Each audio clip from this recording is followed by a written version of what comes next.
Hello YouTube, this is DrawingKid1313 and welcome to another tutorial video. In this tutorial I'm going to be showing you how to set up a Bukkit server. I just did a video yesterday on how to install how to set up two different servers with just a regular vanilla server. But if you're the type of person that likes plugins and you like everything to be fancy and you get kind of bored with just normal Minecraft, well, the Bukkit server is probably more for you. Setup is very simple and I'm going to explain how to do it. Now obviously, as you can probably see from everything on the screen right now, I'm running Windows. So if you have either a Mac or if you're running Linux, this tutorial probably will not be too helpful for you. But you can go ahead and refer to the wiki and some other very useful sites that can tell you how to do it no matter what operating system you know. Now if you want me to explain it to you, explain how to do it for you on those operating systems, you have to either buy me a Mac or give me the money to buy a Mac, which I doubt will happen. So let's go ahead and move on and start setting up our Bukkit server.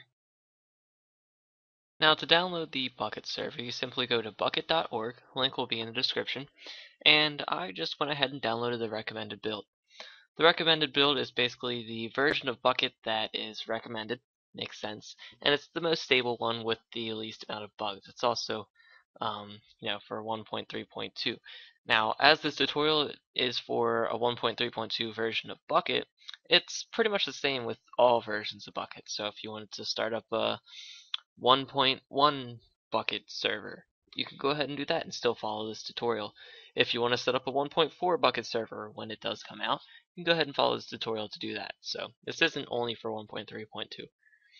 To get it, simply click download, and I just put it in a separate folder on my desktop. I have it Bukkit server right there, and as you can see, it's right in there. Now wherever you do put it, you're going to want to make sure that you have it inside a folder. If you just put it on your desktop, and it'll work, but it'll just kind of clutter your desktop with random files and whatnot. So you don't really need that, so put it inside a folder. What we're going to do is we're going to right click and click new, not folder. Hold on.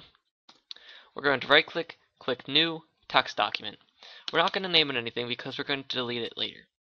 Now in this text document, you're going to paste the following information: Java-Xms1024M Xmx1024M jar, craftbukkit.jar-o true pause.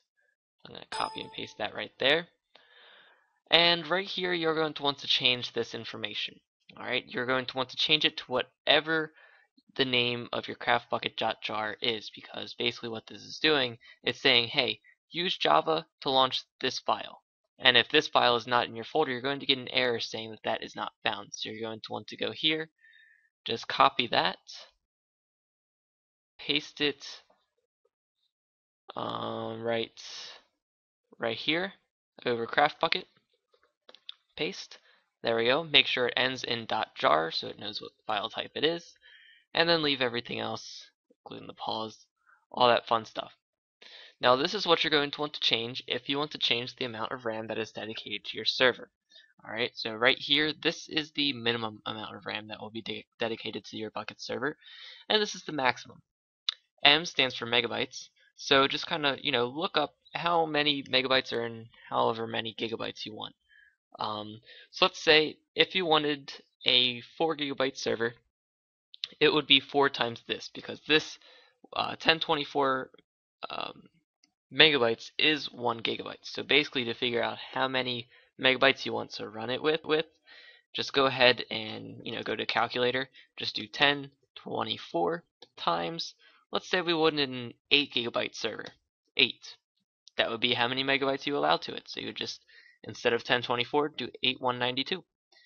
But I don't want that, so I'm just going to do 4 times 1024, 4096, 4096. Now when you go ahead and save this, don't just click Control S and don't just click Save, because that won't allow you to do anything with it. You're going to want to go to File, Save As, and you're going to want to save it as the following. You can name it whatever. You could name it Run, you can name it Cookies, you can name it Waffles. Just make sure that it ends in .bat. Also make sure that you have this Save as File Type. Make sure it's all files. If you try to save it as a text file, it's going to save it as run.bat.txt, and you're not going to be able to do anything with that. So I'm just going to change this to run.bat. Again, you can name it whatever, but let's just keep it simple for people that get confused easily. So run.bat, we click save, and there we go. Now in our folder we have this run, and as you can see, it is a Windows batch file. If it's a text document, it's not going to be able to do anything. Alright, so now the only thing that you have to do to run your Craft Bukkit server is just double click run.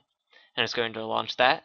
It's going to start all of the stuff that Minecraft does. It's going to say that a few things do not exist, and that is because they don't exist. But it's just going to create them for you, that way you don't have to worry about it. So as soon as it prepares the spawn region and everything is finished, you can go ahead and just type in stop, and it will stop the server. And then it'll save chunks and all that. And then there you go. So now right here you have a whole bunch of different stuff. You have all of this stuff. You have plugins, you have world, you have all your different worlds. You have banned IPs, banned players, your bucket, that's that. And basically the things that you want to do when you're first setting it up is you're going to want to go to ops. You're going to want to add yourself in here. Whatever your Minecraft in-game name is, you're going to save it, and then you're going to exit out. This will allow you to use the commands that come with the server, and come with Minecraft, so you could use like the time set day and all that fun stuff. So make sure you change that. Right here you have the properties where you can change a whole bunch of things. You can change the message of the day, the difficulty, the allow flight. You could change everything that you really want to. But that's pretty self-explanatory. All you have to do is look at it. Now this is cool and all, but you're not going to be able to do anything with it. No one is going to be able to join your server because you most likely do not have port forwarding set up. So now I'm going to show you how to set up port forwarding so that you can allow people to join your server from whatever computer you're hosting it from. In order to do this, you're going to press the Windows button R, and this will bring up the run command. Simply in there, type in cmd to bring up the command prompt, and right in the command prompt, type in ipconfig. It's going to tell you a whole bunch of stuff. This is what you're worried about right here, the default gateway. You're going to go to whatever web browser you may be using and type in your default gateway. I already have it in there. .168.1.1. Log in. And then go ahead and look through it. Now this screen that you have in front of you, if you're following along with this video, is going to be completely different based on what type of router you have. I have the Linksys C3000. If you have any other brand or any other version of a router, it's going to look different. So the best way to figure out how to do this is to simply look at your router's manual. The manual will tell you how to set up port forwarding. Just simply look at the table of contents or the index or whatever you may do. You could also refer to Google and just Google search how to set up port forwarding on whatever server you have, or sorry, not whatever server, but whatever router you have. On mine, it happens to be just at applications and gaming. Now you can see that I already have one set up here. I'm just going to pretend like this was never here. So if this is never here, you're going to have just like a bunch of zeros. That's going to be a 0, that's going to be blank. You can go ahead and name it whatever you want. For the external port and the internal port, make sure that they are both set to 25565. If they're you can set them to be different, but make sure you know what you're doing before you try to set them different, because usually there is no other reason to set it differently unless you have a whole bunch of different port forwarding set up. Right here, you're going to put your IP address. The way that you find out the IP address is, again, going back to the ipconfig in your console. Go ahead and find IPv4 address. And it's going to be right there, 192.168.1.148. Remember that number and go ahead and put it right there. Alright, make sure you click enabled, then click save settings. There you go. You're all done setting up port forwarding, and now you can go ahead, run your server, have people join, give them an IP address. But what IP address do you give them? Well, that's really simple to figure out too. Simply go to your internet web browser and go ahead and type in ipchicken.com. And it's going to tell you right there. So when you go ahead and tell your friends, hey, join my server, give them that number, and that'll tell them the IP address of the server that you are hosting. So that's pretty simple. Again, Links to all of these will be in the description if you have any questions. So that's pretty much all you need to know about setting up a Bukkit server.